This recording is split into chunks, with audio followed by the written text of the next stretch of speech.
So we want to talk today about aspects of musical theater singing. Now, the first element that you're going to need to know about musical theater singing versus all other singing is its conversational style. So with Broadway musicals and with musical theater songs, the songs are almost always trying to drive the story. They're trying to tell what's happening in the story, what's happening with the characters, maybe what the character wants, maybe tell about the action of the story. But to do that, to be both actors and singers, the conversational quality of musical theater singing is far beyond any of the other styles. Let me show you what I mean by that in a song called Purpose from the musical Avenue Q. If I just sing the first part of it and I'm not very conversational, here's kind of what would happen. Purpose, it's that little flame that lights a fire under your ass. Purpose, it keeps you going strong like a car with a full tank of gas. Everything else has a purpose, so what's mine? And that's not quite conversational. It's fairly smooth and legato, but it's not conversational. If I add my musical theater conversational style into it, purpose, it's that little flame that lights a fire under your ass. Purpose, it keeps you going strong like a car with a full tank of gas. Everything else has a purpose, so what's mine? And you hear that it becomes a little bit more talky and a little bit more bringing out of the message and the action of the story that's being told. Now, another thing about Broadway musicals, especially these days, is the stylistic diversity. Broadway is an amalgamation of so many different styles of music, some traditional and even classical, some pop, rock, R&B, country, even, especially these days, we're hearing a lot more of the contemporary sounds in Broadway. And then you have Broadway singing, just straight up as it's always been, classic Broadway tunes, show tunes, and then also jazz. Jazz music is a very big part of musical theater. So you really have almost every style of music in the musical theater repertoire.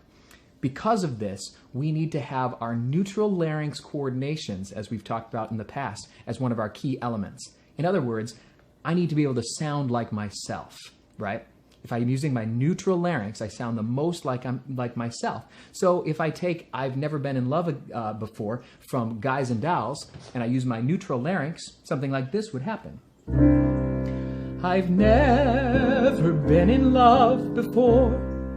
Now all at once, it's you forevermore.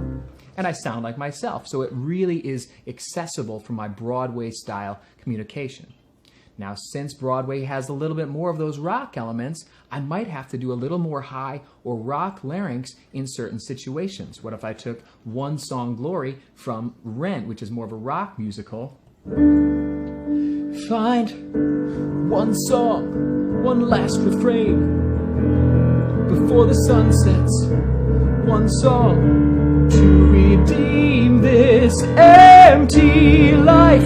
Time dies, time dies. And I get a little bit more into my rock belt in that scenario. Now, of course, like I say, musical theater also has some of the more low larynx or traditional styles present. Right after I might have gone to see Rent, I might actually go and see something like South Pacific, and I have Some Enchanted Evening, and I get a more low larynx coordination. Some enchanted evening, you may see a stranger. You may see a stranger across a crowded room. And you can hear that that's a little bit more deep and also has more vibrato. Now, on the topic of the different sounds that you hear, it's not that we always need to sound good in musical theater. And that's something that gives musical theater often a very bad rap, is people think that Broadway voices are sometimes really nasal and twangy, and you get that sort of Broadway kind of sound that is very stereotypical. Now, of course, that's not always true, but part of the reason that it gets that bad rap is there are moments where we do want to welcome into the equation character sounds and character singing.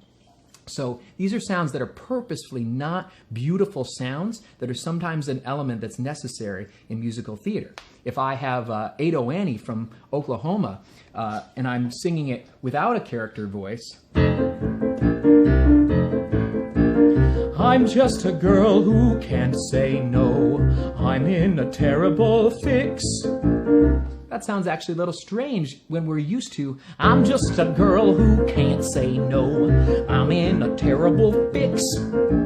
I always say, come on, let's go, just when I ought to say nix.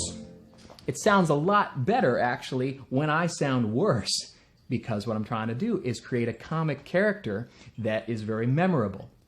So that's the reason why we'll sometimes hear this sort of Broadway or twangy character voice. There's not just the twangy character, there's many characters, but that's the reason why, is sometimes in Broadway singing, we do need to add character to the voice.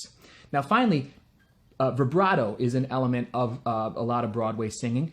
Pop and rock does not use as much vibrato as, say, classical, but musical theater will use more than pop rock, and a little bit less than classical. So it's definitely very present in a lot of musical theater songs, especially the more traditional, or as they call it, legit musicals. Les Mis being a little bit more of a legit musical. We have the song Stars, and you can hear, I'm going to add some vibrato to it and take it away too. You can hear that Les Mis would be an example of a Broadway show that uses a little bit more vibrato. So, stars in your multitudes, scarce to be counted, filling the darkness with order and light.